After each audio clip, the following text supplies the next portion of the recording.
Assalamualaikum warahmatullahi wabarakatuh. Di sini saya akan menjelaskan mengenai tata cara menyusun rencana pelaksanaan pembelajaran atau RPP. RPP sendiri merupakan rencana kegiatan pembelajaran tatap muka untuk satu pertemuan atau lebih.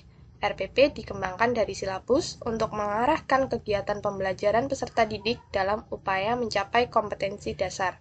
Nah, di sini sudah tersedia ditampilkan mengenai format RPP. Nah, ada identitas yaitu berisi satuan pendidikan, mata pelajaran, kelas, dan semester, materi pokok, kemudian alokasi waktu. Di sini saya mengambil mata pelajaran biologi untuk kelas 10 dan materi pokoknya adalah struktur tubuh virus dan peranannya. Dengan alokasi waktu 2 dikali 45 menit. Kemudian selanjutnya ada kompetensi inti. Nah, kompetensi inti ini sendiri bisa diambil dari silabus. Di sini sudah ada silabus. Nah, kompetensi inti diambil dari sini. Kemudian selanjutnya ada kompetensi dasar. Nah, kompetensi dasar juga diambil dari silabus mengenai materi, struktur virus, dan peranannya. Di sini ada dalam silabus mengenai struktur virus. Nah, di sini ada kompetensi dasar 3.3, 4.1, dan 4.2. Kemudian, dalam RPP ada indikator. Nah, indikator sendiri ini juga diambil dari silabus. Ada menyebutkan dan mengidentifikasi ciri-ciri dan struktur jenis-jenis virus, menjelaskan replikasi daur virus, dan lain-lainnya. Kemudian selanjutnya tujuan pembelajaran. Nah, tujuan pembelajaran ini sendiri diambil dari indikator. Apabila indikator menjelaskan tentang menyebutkan dan mengidentifikasi ciri-ciri struktur dan jenis-jenis virus, maka pada tujuan pembelajaran tertulis bahwa diharapkan siswa mampu menyebutkan dan mengidentifikasi ciri-ciri, struktur, dan jenis-jenis virus. Begitu pula selanjutnya. Kemudian ada materi pembelajaran. Nah, materi pembelajaran ini sendiri mengenai sekilas tentang yang akan dibahas dari materi virus ini. Kemudian ada pendekatan, model, dan metode pembelajaran. Nah, ini yang digunakan dalam kegiatan belajar nantinya. Di sini saya menggunakan model project based learning dan metode diskusi. Nah, project based learning sendiri ini untuk kurikulum 2013 sangat tepat karena metode pengajaran yang merupakan metode pengajaran yang bercirikan adanya permasalahan nyata sebagai konteks untuk para peserta didik belajar berpikir kritis dan keterampilan memecahkan masalah dan memperoleh pengetahuan. Kemudian menggunakan pendekatan scientific approach. Nah, metodenya sendiri menggunakan pengamatan, studi literatur, diskusi kelompok, dan presentasi. Kemudian selanjutnya ada media dan sumber belajar.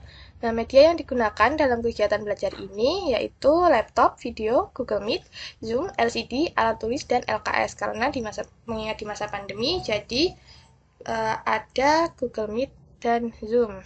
Kegiatan belajar berlangsung secara daring. Nah, selanjutnya ada PowerPoint atau video pembelajaran. Nah, yang memuat beberapa contoh jenis virus dan peranan virus di berbagai aspek. Kemudian ada sumber belajar. Di sini saya menggunakan beberapa sumber belajar untuk kelas 10 yang memuat materi kelas 10 dan selanjutnya yaitu langkah-langkah kegiatan pembelajaran. Nah, di sini sudah tersedia format tabel dengan yang pertama sintak MPG, kegiatan pembelajaran, dan alokasi waktu. Nah, untuk kegiatan pembelajaran dibedakan menjadi 3, yaitu kegiatan awal, kegiatan inti, dan kegiatan penutup. Kemudian, yang pertama ini pada sintak pendahuluan atau eksplorasi, kegiatan awalnya itu guru membuka pelajaran dengan mengucapkan salam, dilanjutkan dengan berdoa. Kemudian selanjutnya guru menanyakan kesiapan siswa untuk belajar dan menyampaikan indikator pembelajaran dari materi yang akan dibahas, kemudian guru memberikan motivasi terkait apa yang akan dipelajari pada materi struktur tubuh virus dan peranannya. Kemudian guru menanyakan seputar virus, materi virus tersebut. Nah, guru juga meminta siswa untuk memukakan jawaban mereka atas pertanyaan di atas. Kemudian alokasi waktu yang digunakan pada kegiatan pendahuluan ini ada 10 menit, kira-kira 10 menit. Nah, selanjutnya ada kegiatan inti. Kegiatan inti dibedakan menjadi kegiatan literasi, critical thinking, collaboration, communication, dan creativity. Nah, dibedakan juga dari sintaknya itu, untuk sintak pemfokusan ada kegiatan literasi, critical thinking, kemudian collaboration.